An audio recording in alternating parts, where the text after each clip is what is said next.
సామాన్యుడికి లాభమా నష్టమా? మధ్యతరగతి ప్రజలపై భారం తగ్గుతుందా పెరుగుతుందా? కనిపించని రూపంలో జీఎస్టీ సామాన్యుడి జేబుకు మరింత కత్తెర వేయబోతుందా? నోట్ల రద్దు దెబ్బ నుంచి కోలుకుంటున్న జనంపై మరో పిడుగు పడబోతుందా? ఇప్పుడు ఇదే టెన్షన్ అందరిలోనూ వ్యక్తమవుతుంది. ఇంకా పూర్తి స్పష్టత రాకపోయినప్పటికీ ప్రస్తుతానికి మాత్రం రైతులతో పాటు మధ్యతరగతి ప్రజలపై తీవ్ర ప్రభావం పడబోతుందన్న ఆందోళన వ్యక్తం చేస్తున్నారు ఆర్థికవేత్తలు. One India, one election, one tax, one market, ఇది బీజేపీ నినాదం. ఈ క్రమంలోనే గూడ్స్ అండ్ సర్వీస్ ట్యాక్స్ పేరిట దేశమంతా ఒకే పన్ను విధానాన్ని తీసుకొస్తోంది. ఇప్పటికే పార్లమెంట్ ఆమోదం పొందిన జీఎస్టీ ఏ వస్తువుకు ఎంత పన్ను వేయాలన్న ప్రక్రియ పూర్తయ్యే క్రమంలో ఉంది. ఇది సామాన్య ప్రజల్లో టెన్షన్కు కారణమవుతోంది. అందుకే ఇప్పుడు జీఎస్టీ అంటే జనరల్ సెక్షన్ టాకింగ్ పాయింట్ మారిపోయింది. జీఎస్టీ వల్ల కొన్ని వస్తువుల ధరలు తగ్గనున్నా మధ్యతరగతి, దిగువ మధ్యతరగతి ప్రజలపై మాత్రం జీఎస్టీ మరింత భారాన్ని మోపబోతుందన్నది ఆర్థికవేత్తల అంచనా. ఇంట్లో వాడే అగరబత్తీల నుంచి నెల నెలా జరిగే ప్రతి ఆన్లైన్ ట్రాన్సాక్షన్ పైన అధిక పన్ను పడబోవటమే ఇందుకు నిదర్శనం. విద్య, ఆరోగ్యం మినహా అన్ని రంగాలను జీఎస్టీ పరిధిలోకి తీసుకొచ్చారు. వృత్తిపరమైన ఏ రంగమైనా ఈ జీఎస్టీ కిందికే వస్తుంది. సామాన్యుడికి అవసరమైన సర్వీసులన్నీ ఇకపై కాస్ట్లీ కాబోతున్నాయి. టెలిఫోన్ బిల్, బీమా ప్రీమియం చెల్లింపు, బ్యాంకింగ్ లావాదేవీలు, ఇలా ప్రతి సర్వీసు పైన ఇప్పటికంటే అదనంగా పన్ను పడబోతోంది. పిల్లలు తినే బిస్కెట్లను కూడా జీఎస్టీ కౌన్సిల్ వదలలేదు. బిస్కెట్లలో గ్లూకోజ్ కేటగిరీలో ప్రస్తుతం 9 నుంచి 10% ట్యాక్స్ రేటు జీఎస్టీ వస్తే 18% పెరుగుతుంది. ₹1000 ఆపై ఖరీదైన దుస్తులపై 12% పన్ను అమల్లోకి రాబోతోంది. చెప్పుల ధరలు ₹500 దాటితే 18% పన్ను చెల్లించాల్సి ఉంటుంది. ప్యాకింగ్ రూపంలో తీసుకునే నిత్యావసర వస్తువులపైన పన్ను వేశారు. హోటళ్లు, రెస్టారెంట్లు అత్యధిక పన్ను స్లాబ్ పరిధిలోకి వెళ్లాయి. ఇలా మధ్యతరగతి ప్రజలపై కనిపించకుండా నెల నెలా ₹1000 అదనపు భారం పడబోతుందన్న ఆందోళన వ్యక్తమవుతోంది. రైతులపైన జీఎస్టీ రూపంలో భారం పడబోతోంది. ఎరువుల మీద ప్రస్తుతం 5% పన్నులు విధిస్తున్నారు. జీఎస్టీ అమల్లోకి వస్తే 12% పెరుగుతుంది. యూరియా ధర 6 నుంచి 11% పెరిగే అవకాశం ఉంది. వ్యవసాయంలో వినియోగించే ట్రాక్టర్ల విడిభాగాలపై 18% పన్ను వేయబోతున్నారు. బంగారం కొనాలనుకుంటున్న వారి ఆశలపై కూడా జీఎస్టీ నీళ్లు చల్లింది. ప్రస్తుతం దిగుమతి సుంకాలు కలుపుకొని బంగారంపై 12.2% పన్ను వసూలు చేస్తున్నారు. ఇప్పుడు మొత్తానికి అదనంగా జీఎస్టీలో బంగారంపై 3% పన్ను చెల్లించాలి. అందుకే రాష్ట్ర ప్రభుత్వాలు కూడా జీఎస్టీ పన్ను స్లాబులపై తీవ్ర అసంతృప్తి వ్యక్తం చేస్తున్నాయి.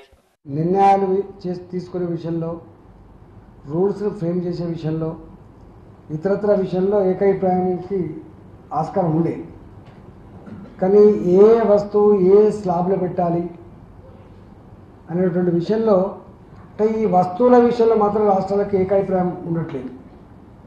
కొంత జెన్యున్గా ఆలోచన చేసి ఆ రాష్ట్రానికి సంబంధించిన కూడా కేంద్ర ప్రభుత్వానికి కొంచెం జెన్యున్గా ఆలోచన చేసి ప్రాక్టికల్ స్టడీ చేసి దాని మీద నిర్ణయం ప్రకటించాల్సిన చక్రత ఉన్నది. ఈ నేపథ్యంలో జీఎస్టీ వల్ల లాభమా నష్టమా అనే చర్చ నడుస్తోంది. మీరు నెలకు ₹10,000 ఖర్చు పెట్టబోతున్నారా? అయితే మీ ఖర్చు ఇంకొక ₹1,000 పెరగబోతుంది. 11,000 మీరు స్పెండ్ చేయాల్సిన పరిస్థితి వస్తుంది. అదే 30,000 ఖర్చు పెడతారా మీ కుటుంబానికి? అయితే మీ ఖర్చు 4 నుంచి 5,000 పెరగబోతుంది. జీఎస్టీ వల్ల అదనపు భారం మీ మీద, మీ కుటుంబం మీద, మీ ఖర్చుల మీద అదనపు భారం రాబోతుంది. జాగ్రత్తగా ఉండండి.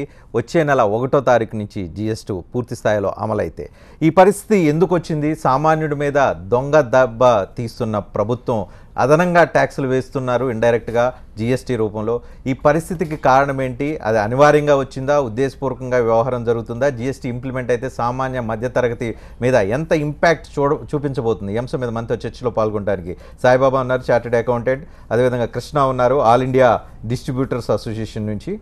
అదేవిధంగా మనతో రామ్కోట ఉన్నారు, భారతీయ జనతా పార్టీ నుంచి. బోర నర్సయ్య గౌడ్ కూడా మనతో జాయిన్ అవుతారు, టీఆర్ఎస్ ఎంపీ. మొదటిగా సాయిబాబా గారు మీతోనే ప్రారంభిస్తాం. ఇంపాక్ట్ ఎంత ఉంటుంది ఒక మిడిల్ క్లాస్ వాళ్ళకి? ఓకే, ట్యాక్స్ ఎంత కడుతున్నాం, ఇప్పటివరకు చాలామందికి ఎంత ట్యాక్స్ కడుతున్నాం, సర్వీస్ ట్యాక్స్ ఏంటి, కళ్యాణ్ సెస్ ట్యాక్స్ ఏంటి, రకరకాల ట్యాక్స్లు ఉన్నాయి, చాలామంది అవన్నీ కూడా చూసుకోరు. కానీ జీఎస్టీ పేరుతో పెద్ద క్యాంపెయిన్ జరుగుతున్న ఈ నేపథ్యంలో సామాన్యుడి మీద రియల్ ఇంపాక్ట్ ఉంటుందా, లేదంటే ఇది గవర్నమెంట్కి సంబంధించిన వ్యవహారంగా చూడాల్సిన అవసరం ఉందా? ఇది డెఫినెట్గా సామాన్యుడి మీద అయితే ఎక్కువ ప్రభావమే చూపించడానికి అయితే అవకాశం ఉన్నదండి. ఎందుకంటే ఇవాళ అనేక రకాలైన సర్వీసులు కొన్ని ట్యాక్స్ పరిధిలోకి వచ్చి కొన్ని ట్యాక్స్ పరిధిలోకి రాకుండా ఉన్నవి. ఇవి రాబోయే రోజుల్లో ఇవి తీవ్ర ప్రభావం అయితే చూపిస్తున్నాయి. అదేవిధంగా ఇక్కడ ఏ సెగ్మెంట్ని కూడా వదలకుండా అన్ని సెగ్మెంట్ని ఒకే ఘాటన కట్టారు. ప్లస్ ఈ ట్యాక్స్లు డివైడ్ చేసి డివిజన్ చేసి ఏ ట్యాక్స్కి ఏ పరిధిలో ఏ వస్తువు మీద లేకపోతే ఏ సేవ మీద ఎంత విధించాలనే దాని మీద ఒక అసెంబ్లీలోనో పార్లమెంట్లోనో కొంత చట్టం పంపిణీ చేశారు, కానీ దాని మీద వైడ్ డిస్కషన్ అయితే జరగలేదు. అనేక రాష్ట్రాల అసెంబ్లీలు ఎటువంటి డిస్కషన్ లేకుండా కూడా ఈ జిఎస్టీ చట్టాన్ని ఆమోదించినాయి. మిడిల్ క్లాస్ పాయింట్ ఆఫ్ వ్యూలో చెప్పండి, వాళ్ళకి అర్థం కావడం కోసం. చాలామంది అనుకుంటున్నారు ట్యాక్స్ ఇది నాకు సంబంధించి కదా, ఆల్రెడీ కడుతున్నాను కదా, దీనివల్ల నాకు వచ్చేది ఏంది, వ్యాపారులకి గవర్నమెంట్కి సంబంధించిన వ్యవహారం అని చెప్పి చాలామంది ఆలోచిస్తూ ఉన్నారు. Middle class common man point of వ్యూలో వాడు డైరెక్ట్ ఎక్కడ ఎలా ఎఫెక్ట్ అవుతున్నాడు? ప్రతి విషయంలో కూడా ఎఫెక్ట్ అవుతాయండి. ఇవాళ ఒక టెలిఫోన్ బిల్లు తీసుకుంటే కనుక ఈ రోజున మీరు 1000 రూపాయల మీద 14.5% సర్వీస్ ట్యాక్స్ కట్టి 1145 రూపాయలు కడుతున్నారు. రేపు 18% యాడ్ చేసి 1180 రూపాయలు కట్టాలా అంటే 35 రూపాయల నుంచి 40 రూపాయలు మీ ట్యాక్స్ అనేది ఒక ఫోన్ బిల్ మీద, ఒక్క ఫోన్ బిల్ మీద. రేపు ఇంటర్నెట్ బిల్. ఇవాళ మనకి ఎన్ని ఫోన్లు ఉన్నాయి దేశం మొత్తం మీద? ప్రపంచం మొత్తం మీద అత్యధిక ఫోన్లు భారతదేశంలో చేరబోతున్నాయని అంటున్నారు. ఇవాళ 80 కోట్ల ఫోన్లు ఉంటే 60 కోట్ల ఫోన్లు యూజింగ్ ఫోన్లు ఉన్నాయి. యావరేజ్ మీద 500 నుంచి 1000 రూపాయలు బిల్లు కట్టుకుంటే కనుక ఒక్కొక్క ఫోన్ బిల్లుకి 30 రూపాయలు కడితే నెలకి ఎంత ఎక్కువ కడుతున్నారు? ఆ రకంగా సంవత్సరానికి ఎన్ని కోట్ల రూపాయలు? ఒక నెలకి దాదాపుగా 2000 కోట్ల రూపాయలు ఒక టెలిఫోన్ ఇంటర్నెట్ సర్వీసెస్ల మీద ఒక్క జిఎస్టీ భారం పెరగబోతుంది. అంటే సంవత్సరంలో 24,000 కోట్ల రూపాయలు ప్రజలందరూ కలిపి ప్రభుత్వానికి పన్నులు కట్టాలి. ఎక్కడ మార్పు వచ్చింది? ప్లస్ అతి సామాన్యుడైన ఇవాళ వ్యవసాయదారుని తీసుకుందాము. ఒక ఏరోప్లేన్ మీద 5% జిఎస్టీ పెడితే ఏరోప్లేన్ అమ్మితే 5% కట్టాలా, హెలికాప్టర్ అమ్మితే 5% కట్టాలా. అదే ఒక ఫార్మర్ కొనుక్కునే ఎద్దుల బండి మీద కానీ ఒక రిక్షా మీద కానీ 28% కట్టాలా. ఇది లగ్జరీ ఐటమ్ ఏది, ఇందులో అన్లగ్జరీ ఏది? ఇన్నాళ్ళు ఏం చెప్తా వచ్చాం, లగ్జరీ ఐటమ్స్ మీద ఎక్కువ ట్యాక్స్, అన్లగ్జరీ మీద తక్కువ ట్యాక్స్ అన్నాం. ఏరోప్లేన్ లగ్జరీ ఐటమా, హెలికాప్టర్ లగ్జరీ ఐటమా, రిక్షాను బుల్లక్ కార్డు లగ్జరీ ఐటమా? ఇక్కడ వైడ్ స్ప్రెడ్ డిస్కషన్ లేకుండా సామాన్యుడి నెత్తిన భారం పడుతుంది. మీరు ఒక బల్బు కొనాలంటే ఇక నుంచి 28% ట్యాక్స్ కట్టాలి, ఒక ట్యూబ్లైట్ కొనాలంటే 28% కట్టాలి. ఎక్కడ భారం తగ్గింది? ఇక్కడ దీన్ని ప్రతి సామాన్యుడు కూడా ఇది తెలుసుకోవాల్సిన విషయం. ప్రభుత్వాలన్నీ కూడా ప్రభుత్వాలకు లాభం వస్తున్నాయని చెప్తున్నారు. లాభం రావటం అంటే ఏంటి? ప్రజల నుంచి ఆదాయం పెరగటమే. అంటే ప్రజలను ఎత్తిన భారం పడేటే కదా. రేపు ధరలు పెరిగి ద్రవ్యోల్బణం విచ్చలవిడిగా పెరిగితే దేశంలో దాని ఇంపాక్ట్ ఎట్లా ఉండే అవకాశం ఉంది? పెరుగుతుందా? ఆ సిచ్యువేషన్ ఉంటుందా? అంటే ఇక్కడ 3 విషయాలు ఉన్నాయండి. ఈ జిఎస్టీ వల్ల ఇన్ఫ్లేషన్ న్యూట్రల్ అవుద్దా కాదా అనేది ఉన్నది. ఇన్ఫ్లేషన్ న్యూట్రల్ అయితే అవ్వదండి. ఈ జిఎస్టీ ఉంచడం వల్ల భారం పెరుగుతుంది కానీ ఎక్కడ కూడా తగ్గదు. అందువల్ల ఇన్ఫ్లేషన్ పెరగడానికి అవకాశం ఉంది. రెవెన్యూ న్యూట్రల్ అవుద్దా, రెవెన్యూ పెరుగుతుందా తరుగుతుందా? రెవెన్యూ న్యూట్రల్గా ఉండదు, రెవెన్యూ పెరుగుద్దని ప్రభుత్వమే క్లియర్గా చెప్తా ఉంది. అట్లాగే ఫార్మర్ ఫ్రెండ్లీ ఉంటుందా? ఎందుకంటే వ్యవసాయం మీద, వ్యవసాయ ఆధారిత పరిశ్రమల మీద ఆధారపడిన వాళ్ళు 60% ఆఫ్ ద జనాభా ఉన్నారని చాలా క్లియర్గా చెప్తా ఉన్నారు. క్లియర్గా చెప్పినప్పుడు వ్యవసాయ ఆధార పరిశ్రమలకి ఫుడ్ ప్రాసెసింగ్ లింక్ ఉంది. ఆల్ ఫుడ్ ప్రాసెసింగ్ మీద ట్యాక్సేషన్, ఫ్రూట్ జ్యూస్ మీద 5%, జామ్స్ లేకపోతే అదర్ ప్యాకేజ్డ్ ఫుడ్ మీద 12%, ఇంకా ఫర్దర్ ప్రాసెసింగ్ జరిగే బిస్కెట్స్ కానీ లేకపోతే అదర్ ఎరేటెడ్ వీటి కానీ మారితే 18%, ఇంకా కొన్నిటి మీద 28% విధించారు. ఇవన్నీ ఫార్మర్ ఫ్రెండ్లీ ఎట్లా అవుతాయి? ఇవన్నీ కాదండి. ఒకసారి బీజేపీ ఒపీనియన్ తీసుకుందాం. రామ్ కోటయ్య గారు అచ్చేదిన్ అన్నారు, ఓదరగొట్టారు, వినిపించారు, చెవులు మోగేలాగా అచ్చేదిన్ చెప్తూ వచ్చారు. ఇదేనా అచ్చేదిన్? ఫార్మర్ మీద ట్యాక్స్ వేయటం అచ్చేదిన్నా? ఫార్మర్కి ఇప్పటి వరకు 5% కడుతున్నవాడు రేపు 28% కట్టాల్సిన పరిస్థితి వస్తుంది. ఇదే అచ్చేదిన్న అనుకోవాల్సిన పరిస్థితి కనిపిస్తుందా? సామాన్య మధ్య తరగతి వాడు 1000 రూపాయల నుంచి 5000 రూపాయలు ఇంపాక్ట్ అయ్యే పరిస్థితి కనిపిస్తుంది రేపు జూలై 1వ తారీఖు నుంచి. దానికి ఎవరు బాధ్యత వహించాల్సిన అవసరం ఉంది? కేంద్ర ప్రభుత్వం గొప్పగా చెప్తుంది, మేము ప్రభుత్వం, ప్రజల ప్రభుత్వం, ప్రజలు ఎన్నుకున్నారు, ఎప్పుడు లేని మద్దతు వచ్చిందని అంటున్నారు. ప్రజలు ఇంత మద్దతు ఇస్తే మీరు చేసే పని ఇదేనా? ఇది ఒక విషయం. చాలా కాలంగా జిఎస్టీ అనేది దరిదాపుగా 7-8 సంవత్సరాలుగా నలుగుతున్నటువంటి చర్చ. ఈ జిఎస్టీ మీద ఏమైందంటే service tax, central government tax సపరేట్గా, స్టేట్ గవర్నమెంట్ ట్యాక్స్ సపరేట్గా ఉండటం వల్ల చాలా ఇబ్బందికరమైన పరిస్థితులు ఏర్పడ్డాయి. దీనివల్ల ఎవరు ఎంత ట్యాక్స్ తీసుకుంటున్నారో, ఏ రాష్ట్రం ఎంత ట్యాక్స్ తీసుకుంటుందో, ఎక్కడ ఏం జరుగుతుందో జరగట్లేదు. ఒక రాష్ట్రంలో 2% ట్యాక్స్, ఒక రాష్ట్రంలో 3% ట్యాక్స్, ఒక రాష్ట్రంలో 1% ట్యాక్స్, ఈ విధంగా ఉన్నటువంటి ఒక పేపర్ ఉందనుకుంటే దాని డిఫరెంట్ ఏరియాలో రామకోట గారు మీరు చెప్తుందంతా అడ్మినిస్ట్రేటివ్ థింగ్. నేను అంటూ ఉన్నాను, ప్రజల పాయింట్ ఆఫ్ వ్యూలో మనం ఆలోచిద్దాం. మీరు ప్రజలు ఎన్నుకున్న ప్రభుత్వం, అచ్చేదిన్నని చెప్పి అధికారంలోకి వచ్చారు, ఓదరగొట్టి వచ్చారు, వచ్చిన తర్వాత డిమానిటైజేషన్ అని చెప్పి సగం జనాలు దెబ్బతీశారు.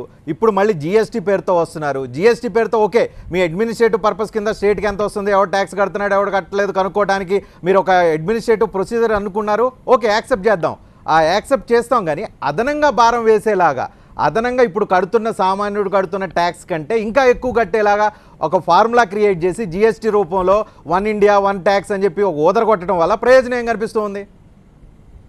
కాదు, ఇప్పుడు భారతదేశం మొత్తంలో ఉన్న 29 రాష్ట్రాలు కేంద్రపాలిత ప్రాంతాలు అన్నిటితో చర్చ జరిగింది. యాక్చువల్గా జిఎస్టీలో ఆంధ్రప్రదేశ్ నుంచి కూడా వెళ్ళి మాట్లాడడం జరిగింది, తెలంగాణ నుంచి వెళ్ళి మాట్లాడడం జరిగింది, కేరళ నుంచి, కర్ణాటక నుంచి అన్ని ప్రాంతాల ఆర్థిక మంత్రులు వెళ్ళి మాట్లాడడం జరిగింది.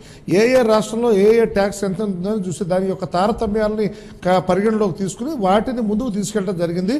ఒకవేళ ఏదైనా కారణం వల్ల ఒకవేళ ప్రజల నుంచి కనుక నిజంగా కనుక ఇబ్బందికరమైన పరిస్థితి వచ్చి ఆ రైతుల నుంచి ఎక్కువగా వసూలు చేస్తున్నామని కానీ ప్రజల నుంచి ఎక్కువ టేస్తే కూడా ఆ ట్యాక్స్ ఎవరికి వెళ్తుంది? మళ్ళీ ప్రజలకే. ఇప్పుడు ట్యాక్స్ ఉందనుకోండి, ఇప్పుడు ఈ యూరియా మీద ట్యాక్స్ వసూలు చేశారు, రైతుల దగ్గర నుంచి ట్యాక్స్ వచ్చిన విధానం వస్తే ఎవరికి ఇస్తారు ఆ డబ్బులు? మళ్ళీ రైతులకే బదలాయించడం జరుగుతుంది. అంతేగాని సొంతంగా ఉంచుకునే కార్యక్రమం ఉండదు. రాష్ట్రాలకు కూడా కొత్త థియరీ ఒకటి చెప్తున్నారు రాంకోటి గారు. ఒక నిమిషం, ఒక్కొక్క నిమిషం. ఇప్పుడు రాంగోడే గారు చెప్పింది ఇవాళ జిఎస్టీ ట్యాక్స్లో ఒక విషయం క్లారిటీ ఇవ్వమనండి.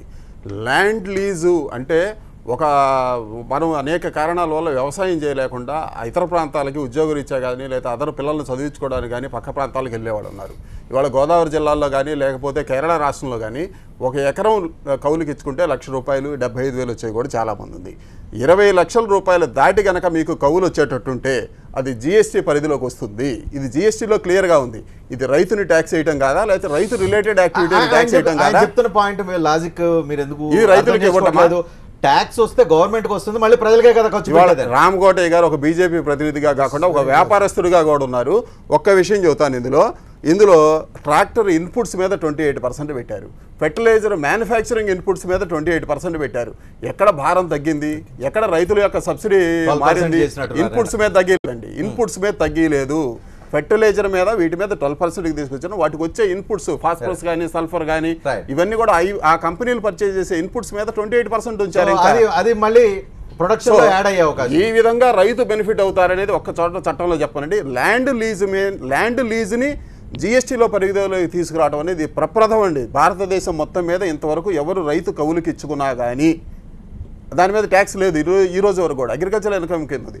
ఫస్ట్ జిఎస్టీ పరిధిలోకి ల్యాండ్ లీజ్ అగ్రికల్చర్ మీద కూడా తీసుకొని వచ్చారు. ఇది చాలా భారమైన విషయం. రైట్. కోట గారు ఏం చెప్తారు?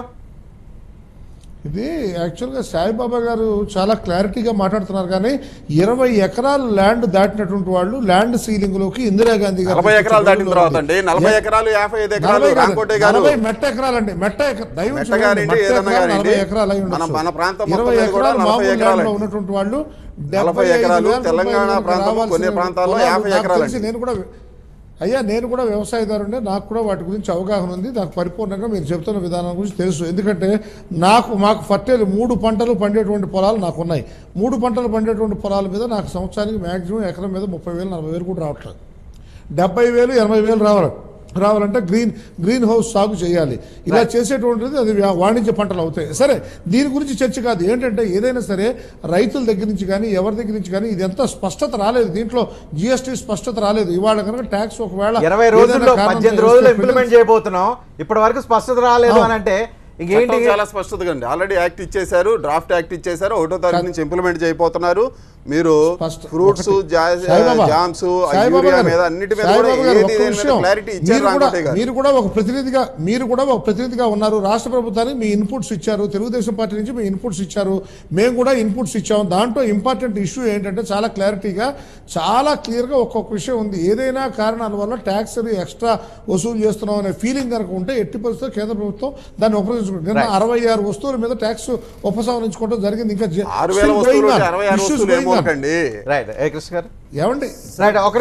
సాయిబాబు గారు, రజనీ గారు, అసలు లీడర్ గారు మాట్లాడే దాంట్లో క్లారిటీ సరిగా ఎక్కడ లేదు. అది ఎస్కేపిజం విధంగా మాట్లాడుతున్నారు. కానీ ఇక్కడ మెయిన్ సబ్జెక్ట్ తీసింది కన్సూమర్ ఎఫెక్ట్ గురించి. లాజికల్ ఇల్లాజికల్స్ గురించి కార్పొరేట్ లెవెల్లో ఉన్న దాని గురించి మాట్లాడితే we need a day to discuss. Right. మీరు కన్జ్యూమర్ పాయింట్ ఆఫ్ వ్యూలో చెప్పండి, కన్జ్యూమర్ ఎంత ఎఫెక్ట్ అవుతాడు? సార్, కన్జ్యూమర్కి ఎంత ఎఫెక్ట్ అవుతాడంటే నేను మీరు అన్నట్టుగానే ఇందాక అన్నట్టుగానే 10 to 15% అడిషనల్ ఎక్స్పెండిచర్ ప్రతి చిన్న వాడిని. నా ఖర్చు నెలకి 20,000 రూపాయలు ఉందండి, నేను నాకు తెలియకుండా రేపు ఎంత ఖర్చు అవుతుంది? దాంట్లో 2 ఉన్నాయి. మీ తినుబండారాలకు మీ అత్యవసర అవసరాలకైతేనే 15% ఎక్స్ట్రా. 30 దాటి మీరు కాస్త లగ్జరీగాను మిడిల్ క్లాస్గా బతకాలనుకుంటే ఇంకో 25% ఎక్స్ట్రా. ద ఫస్ట్ ఫుడ్ మనం ఖర్చు పెట్టే దాంట్లో మినిమం నెసెసిటీస్ ఖర్చు పెడుతున్న దానికి ఏవైతే 15% తిండి తినడానికి పళ్ళు తోవుకోవడానికి మాత్రం ఖర్చు పెడితే 15%. దాని 10,000 ఖర్చు తర్వాత పెట్టేవాడికి పెట్రోల్, 1,500 డీజిల్ రూపాయలు అని, ఖర్చు కార్ అవుతుంది. అని, టైర్ అని, సినిమా అని, హోటల్ అని పోతే మాత్రం అనదర్ 20% ఎక్స్ట్రా. ఇది ఇప్పుడు ఆల్రెడీ దీనివల్ల మరి ఇదే పరిస్థితి కనుక కంటిన్యూ అయితే రేపు ద్రవ్యోల్బణం ఇన్ఫ్లేషన్ పెరిగే అవకాశం లేదు సార్. ఇన్ఫ్లేషన్ ఎంతవరకు, ఇప్పుడు మన పక్కన సీఏ గారు కూడా కూర్చున్నారు, ఈ ఇన్ఫ్లేషన్ గ్యాంబ్లింగ్ కానీ జీడిపి గ్యాంబ్లింగ్ కానీ ఎంతవరకు ఎవరు వర్కౌట్ చేస్తున్నారు, దాని క్లారిటీ ఎంతమంది తెలుసో చెప్పండి. కంటిన్యూ చేస్తున్నాం. మనతో నర్సయ్య గౌడ్ జాయిన్ అయ్యారు, టీఆర్ఎస్ ఎంపీ. నర్సయ్య గౌడ్ గారు, మీరేమనుకుంటున్నారు? బీయింగ్ ఎంపీ, మీరు మెడికల్ ప్రాక్టీస్లో కూడా ఉన్నారు. మొత్తం ఓవరాల్గా మెడికల్ ప్రాక్టీస్ మీద ఇంపాక్ట్ ఎట్లా ఉంటుంది? పేషెంట్లు ఏ స్థాయిలో ప్రభావం, ఎక్స్ట్రా ఛార్జెస్ పడే అవకాశం కనిపిస్తుంది? దేశంలో ఏం ప్రభావం మీరు అబ్జర్వ్ చేస్తారు? నిజంగా చెప్పాలంటే 2014 లోక్సభ ఎన్నికలు అయిపోయిన తర్వాత పాన్ డబ్బా నుంచి, షాప్ ఓనర్ నుంచి, కార్పొరేట్ ఆఫీసర్స్ వరకు ఒకటే ఒక ప్రశ్న అడిగేది. ఈవెన్ పండ్ల బండి అమ్ముకుంటే సార్ జిఎస్టీ ఎప్పుడు అవుతుంది, జిఎస్టీ ఎప్పుడు పాస్ అవుతుంది, అంతా మొత్తం భారతదేశంలో కాశ్మీర్ టు కన్యాకుమారి వరకు జిఎస్టీ రావాలి, అది అమలు అవుతే మాకు చాలా లాభం అవుతుంది ఒక ఒపీనియన్ అనేది ఉంది. మీకు తెలుసు పార్లమెంట్లో చాలా వరకు దాన్ని పుష్ చేసినాము, లాబింగ్ అయింది చాలా. రియాలిటీకి వస్తే డిఫరెంట్. అదే చెప్తున్నాను.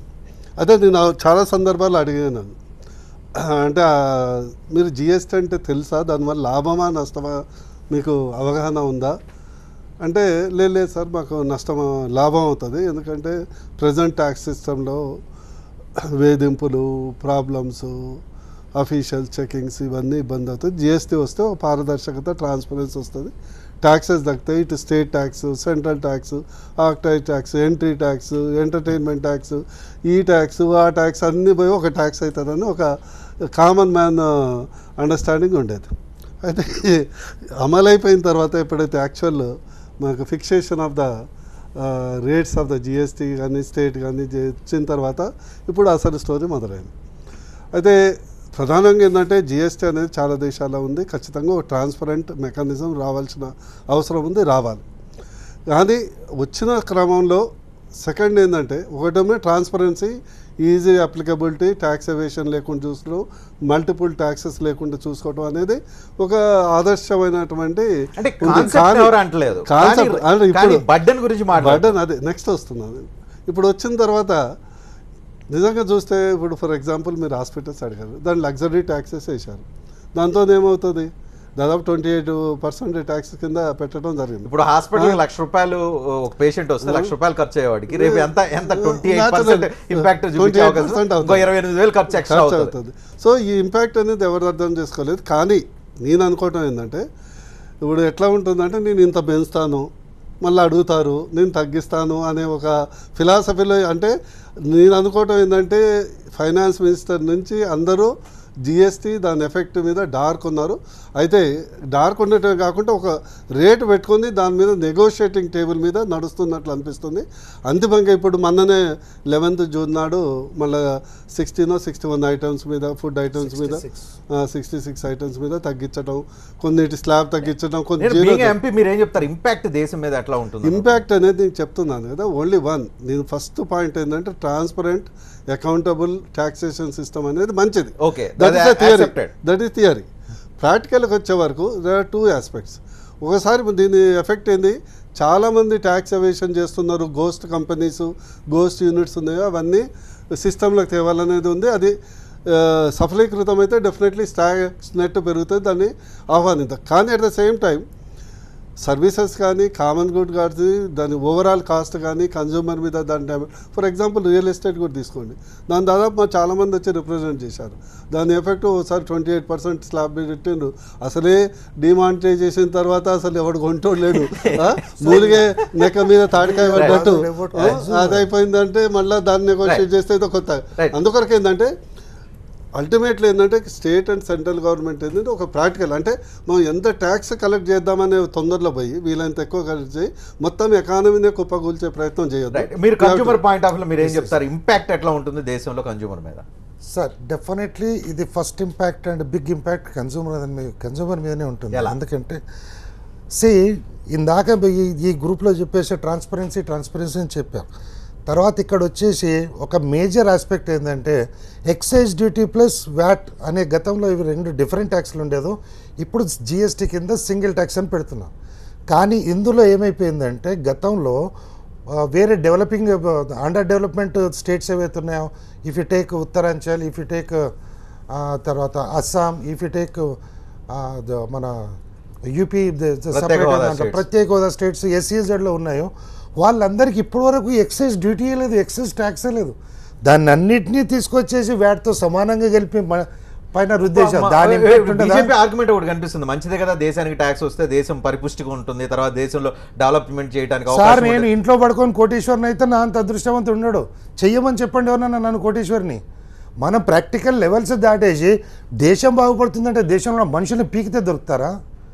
దేశం బాగుపడడానికి ఒక విధానం ఉంటుంది, ఒక సిస్టమ్ ఉంటుంది. పిండి నండి లేకపోతే నలిసి పిసికేస్తే రాదు డెవలప్మెంట్. ట్యాక్స్ వసూలు చేయాలి కానీ జనాల్ని హెరాస్ ఎలా వసూలు చేస్తారు sir? There should be a system.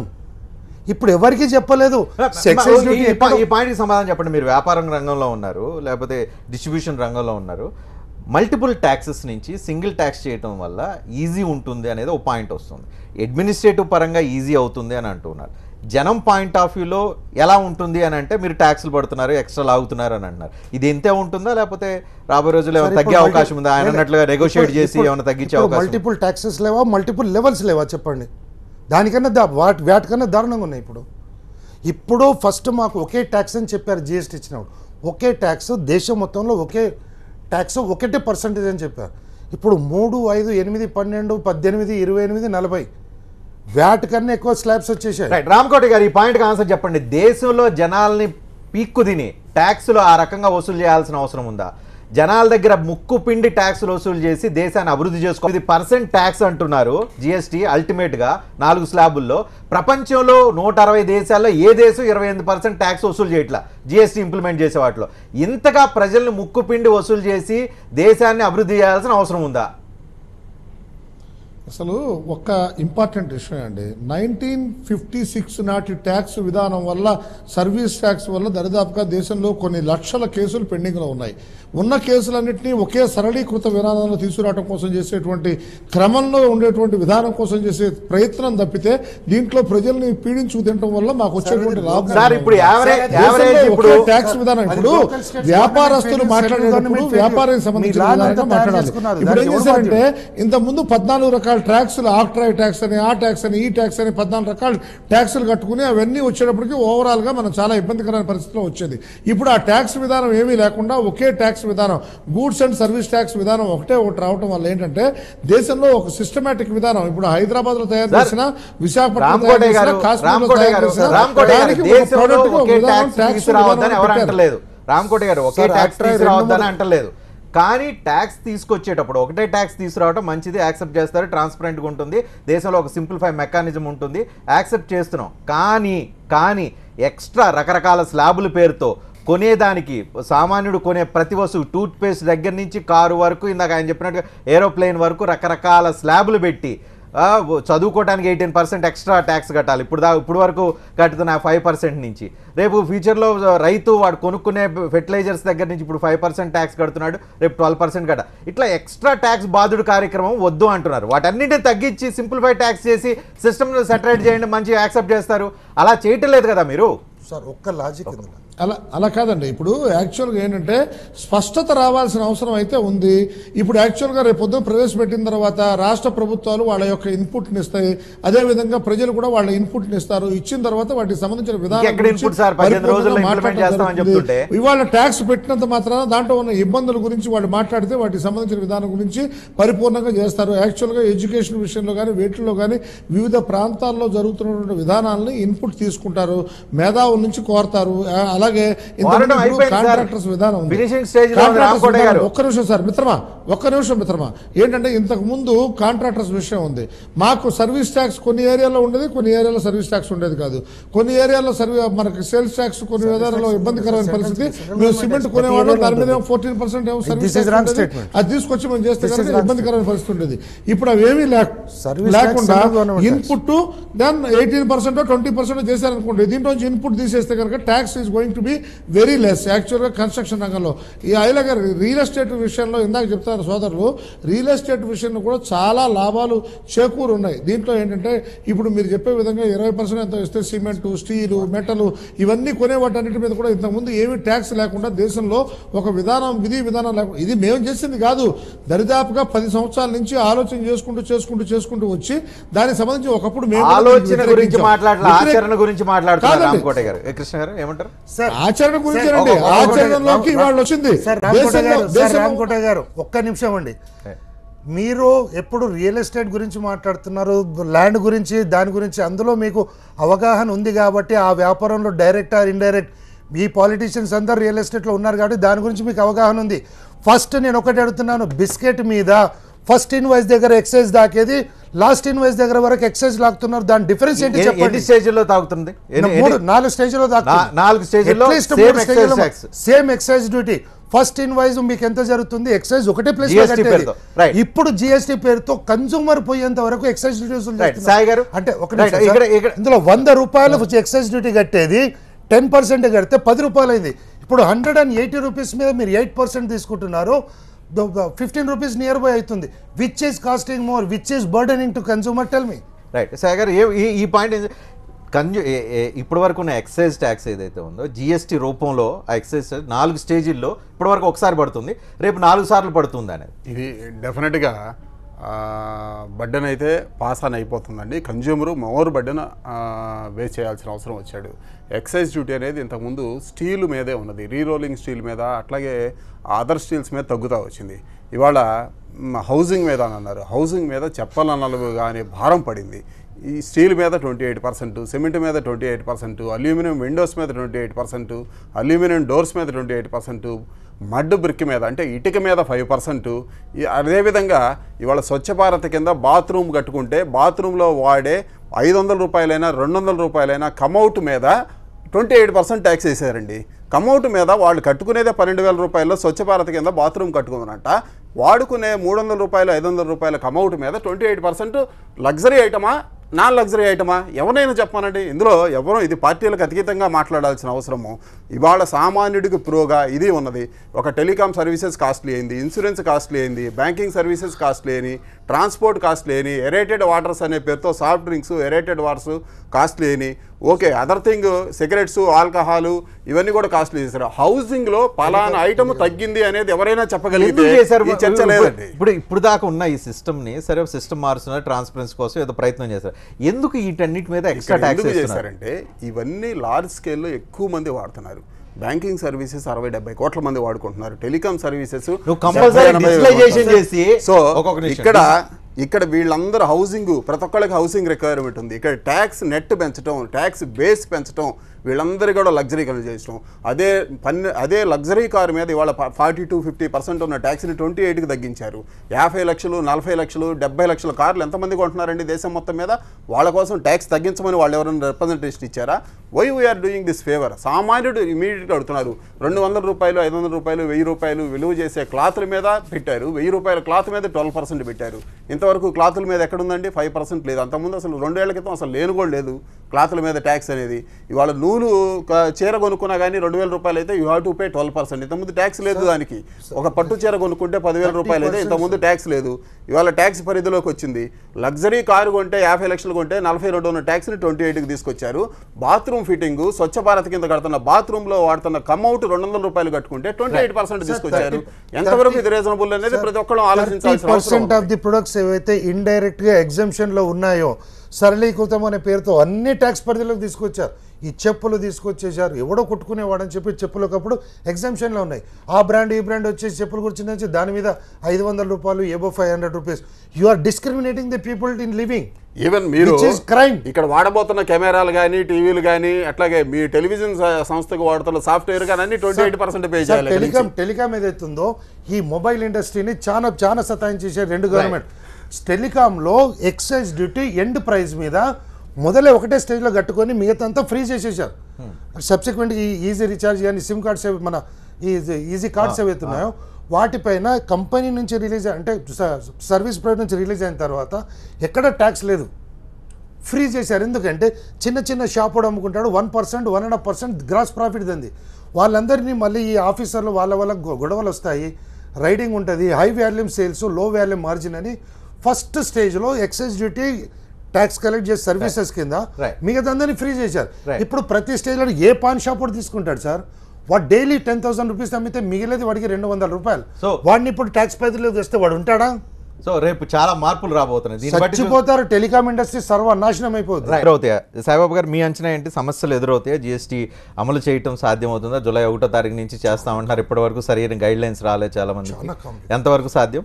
అంటే ఇది దాదాపుగా జిఎస్టీ వెండర్ రిజిస్ట్రేషన్ కింద దాదాపుగా 1,60,000 మంది ఆల్రెడీ రిజిస్టర్ చేయించుకున్నారండి. 1,00,000 కోటిన్నర టర్న్ ఓవర్ దాటిన వాళ్ళందరూ కూడా.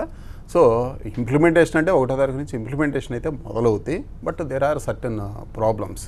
ఇన్పుట్ క్రెడిట్ అనేది రావడానికి చాలా ప్రాసెస్ అనేది కంబర్సమ్ ప్రాసెస్ పెట్టారు. ఎవరైతే పర్చేజర్ ఉన్నారో వాళ్ళు గనక పర్చేజ్ ఇన్వాయిస్ని కనుక ప్రాపర్గా వాళ్ళ సిస్టంలో కనుక ఎంటర్ చేయకపోతే, అప్లోడ్ చేయకపోతే they will not receive the credit. అదేవిధంగా ఇన్పుట్ జిఎస్టీ క్రెడిట్ వీటన్నిటిని అట్లాగే రిఫండ్స్ మీద ఎట్లా ఇవ్వాలి, సేల్స్ రిటర్న్స్ మీద ఎట్లా క్రెడిట్ ఇవ్వాలి, ఇదంతా కూడా క్లారిటీ రాలేదండి. ఈ జీవితంలో సామాన్యంగా జరుగుతూ ఉంటాయి ఇవన్నీ కూడా.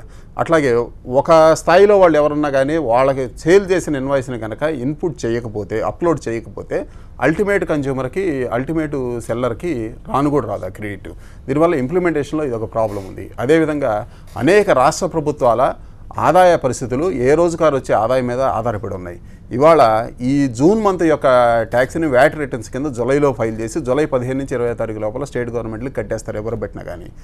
జూలై మంత్ యొక్క జిఎస్టీ రిటర్న్స్ని ఆగస్టులో ఫైల్ చేసి ఆగస్టులో సెంట్రల్ గవర్నమెంట్ అకౌంట్కి పేమెంట్ ఇస్తే అప్పుడు సెంట్రల్ గవర్నమెంట్ ఏ స్టేట్లో కన్జ్యూమ్ ఎంత అయింది దానికి డిసైడ్ చేసి అక్కడ డిస్ట్రిబ్యూషన్ చేయాలి. ఇక్కడ ఇమీడియట్గా ఆగస్టు మంత్లో వీళ్ళకి అమౌంట్స్ క్రెడిట్ రావడానికి కొంత టైం ల్యాగ్ అని ఉంది. ఆ 1 month 2 months ల్యాగ్ని స్టేట్ గవర్నమెంట్స్ తట్టుకోగలిగిన పరిస్థితిలో ఉండాలి. ఏ మాత్రం వాళ్ళకి రావాల్సిన ఆదాయం వితిన్ టైంకి రాకపోయినా డిలే అయినా కానీ స్టేట్ గవర్నమెంట్ల యొక్క ఆర్థిక పరిస్థితులు కొంత ఇబ్బంది పడే అవకాశం అయితే ఉన్నది. ఇక్కడ ఇంప్లిమెంటేషన్ అయిన తర్వాత కొన్ని ప్రైసులకి హయ్యెస్ట్ ప్రైస్ వచ్చినప్పుడు ప్రజలు ఏ విధంగా రిసీవ్ చేసుకుంటారు, దానికి కన్జ్యూమర్ ఏ విధంగా మారుతాడు అనేది ఉన్నది.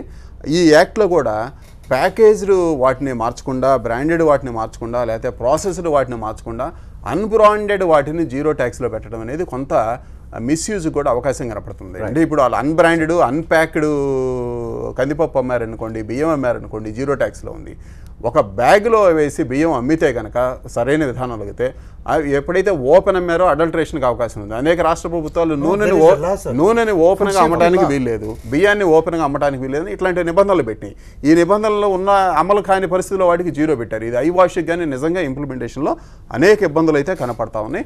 1 by 1 వేరియస్ వాటి మీద మనం డిస్కస్ చేయాల్సిన అవసరం అయితే ఉందండి. ఇప్పుడు సార్ అన్నట్టుగా ఓపెన్ చేసి అమ్మితే ఫుడ్ సేఫ్టీ స్టాండర్డ్ అని సాధ్యమవుతుందా? వేరే దేశాల్లో లేని ప్రాబ్లమ్స్ మన దగ్గర ఎందుకు? సార్ వేరే దేశాలు మన వ్యాపారానికి ఫస్ట్ ఆఫ్ ఆల్ అందరికీ చెప్పాల్సింది ఒకటే, వేరే దేశం వ్యాపారము మన దేశం వ్యాపారానికి పొంతనే లేదు. మన వ్యాపార సరళి వేరు, అక్కడి సరళి వేరు. We are totally ఇన్ఆర్గనైజ్డ్. గవర్నమెంట్ ఎంతగా ప్రయత్నం చేస్తున్నా ఇప్పటికీ వ్యాపారం అన్నది ఇన్ఆర్గనైజ్డ్గా ఉంది. బీయింగ్ ఏ ట్రేడర్ నేను దాన్ని ఓపెన్గానే చెప్తున్నాను. పోతే ఈ ఇంప్లిమెంటేషన్ ఇందాక చెప్పారు ట్రాన్సిషన్ పీరియడ్, దీంట్లో ప్రతి వ్యాపారస్తుడికి 20 to 25% అడిషనల్ క్యాపిటల్ పెరుగుతుంది. ట్యాక్స్ హోల్డింగ్లో కానీ, ట్యాక్స్ బ్లాకింగ్లో కానీ, కొత్త ట్యాక్స్లో ఎక్సైజ్ ట్యాక్స్ పే చేయడం కానీ, ఎక్సైజ్ ఎక్కడో పే చేసిన దానికి మళ్ళీ ఇక్కడ వరకు తీసుకొచ్చి ఆ ఎక్సైజ్ మీద నేను పెట్టుబడి 25% పెరిగినప్పుడు దాని బ్యాంక్ ఇంట్రెస్ట్లు, దానివి తర్వాత ఈ బ్యాంక్ ఛార్జెస్ వల్ల బ్యాంకులో పెరిగింది. ఓవరాల్ ఎక్స్పెండిచర్ దేశంలో ఒక సిస్టమ్ డెవలప్ చేద్దాం అనుకున్నప్పుడు వీటన్నిటిని ఫేస్ చేయడానికి ఎంత కొంత సిద్ధపడాలి కదా సార్. దేశంలో ఒక సిస్టమ్ను డెవలప్ చేయడానికి ఒక సిస్టమ్ ఉంటుంది. రాయిని తీసుకొచ్చేసి పాతి పెట్టేసినంత మాత్రాన గుట్ట తగ్గిందని కాదు. మనం చేసే విధానం ఉంటుంది. అన్నింటినీ సమూలంగా నడితే ఏలు బాగలేదు ఏలో, మోచేయి బాగలేదు మోచేయి, కాలు బాగలేదు కాలు, తల బాగలేదు తల. ఒక విషయం అర్థం చేసుకోవాల్సిన విషయం ఉందండి. ప్రపంచం మొత్తం మీద జనాభాలో అతిపెద్ద 2వ దేశం ఇది. త్వరలో 2050 నాటికి అతిపెద్ద దేశంగా ప్రపంచంలోనే ఎదగబోతుంది. ఇటువంటి దేశంలో ఇవాటికి కూడా లిటరసీ రేటు 69 ఉంది. అది న్యూమరికల్ ఫిగర్స్ చదవగలిగిన వాళ్ళు, రాయగలిగిన వాళ్ళు బిలో 50% ఉన్నారు. దీన్ని సింగపూర్తోనో, మలేషియాతోనో, లేకపోతే ఇంకో యూరోప్ దేశాలతోనో 98, 99, 100% లిటరసీ ఉన్న దేశంతో పోల్చి, అక్కడ ట్యాక్స్ రేట్లు 7, 12% ఉన్న దేశంతో పోల్చి అన్ని దేశాల్లోనే మీకు బెనిఫిట్ జరిగిద్దంటే చాలా కరెక్ట్ కాదండి. అక్కడ 7 ఉంటే ఇక్కడ 7 పెట్టాలి, ఇక్కడ 12 ఉంటే ప్రపంచ దేశాలతో ఈక్వల్ చేయాలి. కానీ డిఫరెంట్ స్లాబ్స్ పెట్టి ఒక కమౌట్ వాడేదానికి 28%, ఏరోప్లేన్కి 5% అనేది కరెక్ట్ కాదండి. నర్సి గారు, ఇంప్లిమెంటేషన్ ప్రాబ్లమ్స్ ప్రజల పాయింట్ ఆఫ్ వ్యూలో ఎట్లా ఉండే అవకాశం? అంతిమంగా ఏంటంటే మేము మొదలే చెప్పాను, బేసికలీ ఒకటి ఏదైతే ప్రిన్సిపల్ ఉందో ఆ ప్రిన్సిపల్ ఇట్స్ మనకు డిస్ప్యూటబుల్ కాదు, అందరూ అగ్రీ అవుతారు. At the same time implement ఇప్పుడు జనరల్ పర్సెప్షన్ ఎందుకు అందరు లాబీ చేశారు, వ్యాపార వర్గాలు అందరూ జిఎస్టీ కావాలి కావాలి కానీ ఎందుకు లాబీ చేశారు, వాళ్ళు ఏంటంటే డిఫరెంట్ ట్యాక్సెస్ మొత్తం సింగిల్ చేస్తే ఉన్నత ట్యాక్స్ కంటే తక్కువ అవుతుందని ఒక మైండ్ సెట్తో దాన్ని అందరూ కావాలని కోరుకోవడం జరిగింది. పార్లమెంట్ రికమెండేషన్ కూడా సింగిల్ పాయింట్ ట్యాక్స్ అన్నారు. సింగిల్ ట్యాక్స్ అన్నారు. Overall ultimately for trader consumer ఏంది, నేను 100 రూపాయలు బిఫోర్ జిఎస్టీ 100 రూపాయలు కొంటున్నా, ఆఫ్టర్ జిఎస్టీ 95 అన్న అవుతుందా అని ట్రేడర్ కానీ consumer. That is the point. ఇప్పుడు ఏంటంటే టీథింగ్ ప్రాబ్లమ్స్ ప్రతిదానికి ఉంటాయి. మనం ఎప్పుడైనా సిస్టమ్ చేంజ్ అయినప్పుడు కొద్దిగా టీథింగ్ ప్రాబ్లమ్స్ ఉంటాయి. ప్రాబ్లమ్స్ ఇప్పుడు నేను అందుకొరకే చెప్పాను, ఈవెన్ జైత్రి గారు కూడా ఏదో మొత్తము 10 కమాండ్మెంట్స్ లాగా రాసుకొని దాన్ని ఇదే అవుతుంది జూలై 1st ఈ కంప్లీట్ ఇక ఆ రోజు నుంచి ఇది చేంజ్ కాదన్నట్లు ఉండదు. As per the need, as per the people reaction, political also backlash ఎలా ఉంటే దాన్ని అన్నిటిని బట్టి ట్రేడర్స్ కానీ స్టేట్ గవర్నమెంట్ కానీ, ఇప్పుడు మాకు కూడా సరిగ్గా తెలుసు స్టేట్ గవర్నమెంట్, మేము దాన్ని మా ముఖ్యమంత్రి ఇందాక సాయిబాబా ఒక పాయింట్ చెప్తూ ఉన్నారు, 1.5 month మీకు రావాల్సిన ట్యాక్సెస్ అన్ని గ్యాప్ వచ్చే అవకాశం. ఎగ్జాక్ట్లీ మేము జిఎస్టీ క్యాలిక్యులేట్ చేసినప్పుడు ఓవరాల్గా మనకు మ్యానుఫ్యాక్చరింగ్ స్టేట్స్కు తగ్గుద్ది, ఇబ్బంది అవుతుంది, కన్జ్యూమర్ స్టేట్స్ పెరుగుతుంది ఒక కాన్సెప్ట్ ఉండే. మనకు తగ్గినా కూడా పర్వాలేదు, in the interest of the country, in the interest of the transparency ఒక సిస్టమ్ మారాలి కాబట్టి మనం మీకు ఒకటి ఏంటంటే విచిత్రం ఏంటంటే మొత్తం దేశంలో ఓన్లీ తెలుగు స్టేట్స్ మన ఏపీ అండ్ తెలంగాణ 90% కాంప్లైన్స్ ఉంది, వేరే స్టేట్స్ ఇంకా 40-50% కూడా కాంప్లైన్స్. 7 స్టేట్స్ ఇప్పటికి యాక్సెప్టెన్స్ ఇవ్వలేదు కాలేదు. అంటే మనం ఏంటంటే ఒక ప్రోగ్రెస్ మనం ఏపీ కానీ తెలంగాణ పర్టికులర్ ఫస్ట్ స్టేట్గా ఎందుకు మనం బిల్ పాస్ చేసుకున్నాం, ఒక ప్రోగ్రెసివ్ ఐడియాని వచ్చినప్పుడల్లా మనం దాన్ని ఖతం చేసుకుంటా పోతే ఏ ఐడియా కూడా ముందర పోలేదు, ఖతం చేయదలుచుకోవట్లేదు. కానీ ఏదైతే ఇప్పటి వరకు సామాన్యుడి దగ్గర నుంచి ఎవరి దగ్గర ఖర్చు ఎంత అవుతుందో అంతే ఉంటే ఐడియాని క్రియేట్ చేయాలి. అందుకొరకు ఇది July 1st is not the end, it is the beginning. నా ఉద్దేశంలో ఇట్స్ నాట్ ద ఎండ్. అవసరాన్ని బట్టి ఇప్పుడు ఫర్ ఎగ్జాంపుల్ హోటల్ ఇండస్ట్రీ మన సౌత్ ఇండియాలో మొత్తము 1 రోజు 1 డే బంద్ చేశారు, వాళ్ళందరూ నా దగ్గర కూడా రావడం జరిగింది. వాళ్ళు ఇచ్చిన వాళ్ళు కూడా చాలామంది లాబీ చేశారు, నా దగ్గరికి వచ్చేసి మీరు జిఎస్టీకి లాబీ చేయాలి, తొందరగా కావాలి, కాంగ్రెస్ పార్టీని కార్నర్ చేయాలి, అది ఇదని, ఎందుకంటే అది అపోజ్ చేస్తుందని చెప్పడం జరిగింది. అయితే ఇప్పుడు ఏంటంటే వాళ్ళే మళ్ళీ స్ట్రైక్ చేసినప్పుడు ఏంది వాళ్ళ కాన్సెప్ట్ ఏంటంటే 50 lakhs 75 lakhs 1 crore అని పెట్టేసి ఓవరాల్గా వాళ్ళు ఎట్లా చెప్తున్నారంటే ఇందాక మీరు చెప్పినట్టు ఇదివరకు అంతో ఇంతో ట్యాక్స్ కట్టిన వాళ్ళు కూడా అంతో ఇంతో సమర్పించుకొని అసలు జిఎస్టీ నుంచి దూరం ఉండాలని ఒక concept. Specially hotel industry south ఇండియాలో రెస్టారెంట్స్ ఇవన్నీ ఎక్కువ ఉంటాయి కాబట్టి మనకే ఎఫెక్ట్ అవుతుంది. అంటే మీరు వ్యాపారస్తులు ముందు సపోర్ట్ చేసి అందువరకు ఒక లెట్ మీ ఫినిష్. అయితే నేను ఏంటంటే మనము ప్రతిదాన్ని ఇప్పుడు ఏదైతే ట్రేడర్స్ కానీ మ్యానుఫ్యాక్చరింగ్ కానీ ఇప్పుడు రియల్ ఎస్టేట్ వాళ్ళు వచ్చారు చెప్పారు తగ్గడం జరిగింది. అల్టిమేట్లీ ఏంటంటే July end 1st is not the end, it is the actually beginning. Turmoil ఉంటుంది, బడ్జెట్ ఒకటి ఏంటంటే కేంద్ర ప్రభుత్వం నా రిక్వెస్ట్ ఏంటంటే మేము కూడా సజెస్ట్ చేస్తాం, మనం జిఎస్టీ రూపంలో అధికంగా ట్యాక్సులు వచ్చే రాబట్టే ప్రయత్నం చేయదు. బేసిక్ ఐడియా ఆఫ్ జిఎస్టీ ఏంటంటే ట్యాక్స్ నెట్ పెంచడానికి కానీ మనకు ఈవెన్ మన కూడా ట్యాక్స్ స్లాబ్స్ తగ్గుతాయి ఆఫ్టర్ డిమానిటైజేషన్ అన్నప్పుడు ఎగ్జాక్ట్లీ 1 crore పెంచిన వాళ్ళకు ఇంకా ట్యాక్సెస్ పెంచారు. అంటే నేను ఏం చేస్తున్నాం, ప్రతి ఒక్కరు 1 crore ట్యాక్స్ కంటే తక్కువ చేసే ప్రయత్నం చేస్తారు ఇదివరకు హానెస్ట్ గట్ట. అందువరకు ఏంటంటే అల్టిమేట్లీ ఏ చేసినా కేంద్ర ప్రభుత్వం కానీ రాష్ట్ర ప్రభుత్వం కానీ ప్రజలను పీడించాలని కాదు, బట్ అందరి కన్సర్న్ తీసుకొని ఆ రకంగా ట్యాక్స్ స్లాబ్ ఏదైతే ఉందో స్లాబ్ని ఏదో పంతానికి ఎగోకు పోకుండా సవరించుకుంటే మంచిది. ఇంపార్టెంట్ మాట సార్, బేసికల్లీ జిఎస్టీ ఏదైతే ప్రామిస్ చేసిరో ఆ విధంగా ఇంట్రడ్యూస్ అవ్వలేదు. ఇప్పటికీ అందరూ ముందు సపోర్ట్ చేసి ముందు జిఎస్టీ కావాలని ఇప్పుడు అందరూ కొట్లాడటం. సార్ మేము అన్నం అడిగాం కానీ పాచన్నం పెట్టమని లేదు, అన్నం అడిగాం కానీ వండని బియ్యం పెట్టమని లేదు, అది అందరికీ ఉపయోగకరంగా ఉండేది పెట్టమన్నాం. కానీ ఇక్కడ ప్రజెంటేషన్ చాలా డిఫరెంట్. ఇప్పుడు ట్రేడ్ ఎక్కడా ప్రిపేర్ అవ్వలేదు. జూలై 1st నుంచి అందులో ఉన్న లీగల్ కాంప్లైన్సెస్ కానీ లిమిటేషన్స్ కానీ చాలా ఎక్స్ట్రీమ్ ఉన్నాయి, జైళ్ళ వరకు ఉన్నాయి. అండ్ అక్కడికి ఎవరికి సబ్మిట్ చేసుకొని ప్రాధాయపడాలి, నాకు తెలియకుండా చేయడం తప్పని చెప్పుకునడానికి కూడా అవకాశం లేదు. కాబట్టి జూలై 1 నుంచి నాకు అర్థం కావట్లేదు. మీరు ట్రేడ్ అండ్ కామర్స్ గురించి మీరు అసలు అవగాహన ఉందా? ట్రేడ్ అండ్ కామర్స్ గురించి మాట్లాడుతున్నారు. స్టేట్ సెక్రటరీ సార్, మీరు ఎక్కడ మాట్లాడుతున్నారు? మీరు ఏదో మాట్లాడేస్తున్నారు. మీరేం చేస్తారు సార్? ట్రేడ్ ఎప్పటి వరకు ప్రిపేర్ చేయలేదు. This government was not prepared to make understanding the trade. This is మొత్తం పైపై లాబీ నుంచి ఇండస్ట్రీ సెక్టర్ నుంచి ఆలోచించుకున్నారు. ట్రేడ్ అండ్ కామర్స్ చెప్పేది వినండి. ట్రేడ్ అండ్ కామర్స్ ఇండస్ట్రీ అందరి గురించి అవగాహనతో దీని దేశం కోసం, దేశ బాగు కోసం చేసేటువంటి ప్రయత్నం తప్పితే సొంతంగా చేసుకునే ప్రయత్నం కాదు. దీన్ని అవగాహన చేసుకోవాల్సిన అవసరం ఉంది. నరసయ్య గౌడ్ గారు చాలా క్లియర్ గా చెబుతున్నారు. అది వదిలేసేసి మీరు ఏంటో మాకు ఒక్క విషయం టైం కూడా అయిపోతుంది. మీ దగ్గర నుంచి ఒక క్లారిటీ కావాలి. ఆయన చెప్పేది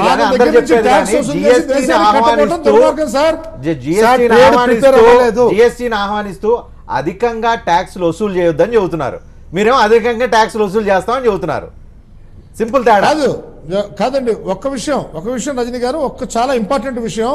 దేశంలో ట్యాక్స్లు ఎగ్గొట్టేటువంటి వాళ్ళని ముక్కుతాడు వేయడం కోసం జిఎస్టీ వస్తుంది. One nation one tax.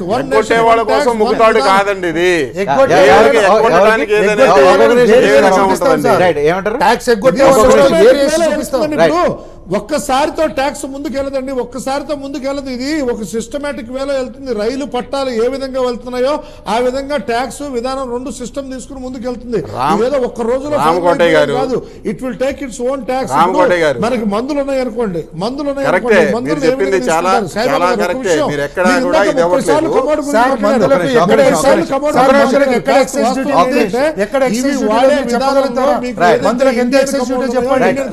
లేదు. అదే యూరోపియన్ కమోడ్ మీద అయితే దీనికి సంబంధించిన విధానంలో కొన్ని ఉన్నాయి. వీటన్నిటిని కూడా పరిగణలో తీసుకుంటారు. ట్యాక్సెస్ విధానం వాటన్నిటిని కూడా మనం ఇన్పుట్ ఇవ్వాల్సిన అవసరం మన మీద ఉంది. ప్రజలుగా ప్రతి రాష్ట్రం వాటి యొక్క ఇన్పుట్ ఇచ్చింది. ఇబ్బంది కలిగినటువంటి వాళ్ళు వాళ్ళ ఇన్పుట్ ఇస్తున్నారు. ఇచ్చిన ఇన్పుట్ ను తీసుకోవాల్సిన అవసరం మన మీద ఉంది. అంతేగాని ఎంతసేపటికి దేశం మీద, ట్యాక్స్ మీద, వాటి మీద మాట్లాడేటప్పుడు ఏంటంటే మనం చాలా అవగాహనతో మాట్లాడాల్సిన అవసరం ఉంది. అవగాహన చాలా ముఖ్యం సార్. అవగాహన ఉండాలి. ఇది డెఫినెట్ గా ఈ జిఎస్టీ ఫస్టే చెప్పారండి. జిఎస్టీ యొక్క ఏమో ఎక్కువ మందిని ట్యాక్స్ బేస్ పెంచడం, ట్యాక్స్ నెట్ పెంచడం. ఆ విషయం మర్చిపోయి ఎక్కువ నెట్లో ఎవరైతే ఉంటారో వాళ్ళ మీద ట్యాక్స్ రేట్స్ ఎక్కువ ఉంచారు. ఇప్పుడు ఎందుకంటే టెలికాం సర్వీస్ తీసుకోండి, దాదాపుగా అందరూ వాడుతున్నారు. ఇన్సూరెన్స్ సర్వీసులు అందరూ వాడే పరిస్థితికి వచ్చింది. బ్యాంకింగ్ సర్వీసెస్ ఇవాళ డిమానిటైజేషన్ తర్వాత బ్యాంకింగ్ సర్వీసులు వీటన్నిటి కూడా ట్యాక్స్ నెట్ పెంచారు. అదేవిధంగా ట్యాక్స్ రేటు కూడా పెంచారు. వాటి మీద ట్యాక్స్ నెట్ పెంచవచ్చు కానీ ట్యాక్స్ రేటు పెంచకూడదండి. దాని రెండింటికి కూడా డిఫరెన్స్ ఉన్నది. ఇవాళ ఉన్న యాక్ట్ కానీ వీటిని కానీ పూర్తి అవగాహనతోనే అందరూ కూడా వెళ్తూ ఉన్నారు. ఇవాళ ప్రజలకి అవగాహన రావాలా, ప్రజలు దీనివల్ల భారం పడింది అనుకోకూడదు. ఇవాళ చాలా క్లియర్గా వేటి మీద భారం పడిందో మాట్లాడుతున్నాం. ఆ భారం పడే వాటిని భారం దించే విధంగా అందరం చేయగలిగితేనే బెనిఫిట్ ఉంటుందండి. ప్లస్ క్లారిటీ రావాలండి. వన్ ట్యాక్స్ అని అన్నారు. అయితే బాదుడు కార్యక్రమం స్టార్ట్ అయింది. ఇది తగ్గుతుందా లేదా జూలై 1వ తారీఖు తెలుస్తుంది. తగ్గకపోతే మాత్రం దేశంలో ప్రజల నుంచి మాత్రం తీవ్ర వ్యతిరేకత అయితే వ్యక్తమయ్యే అవకాశం ఉంది. చూస్తూనే ఉండండి టీవీ9.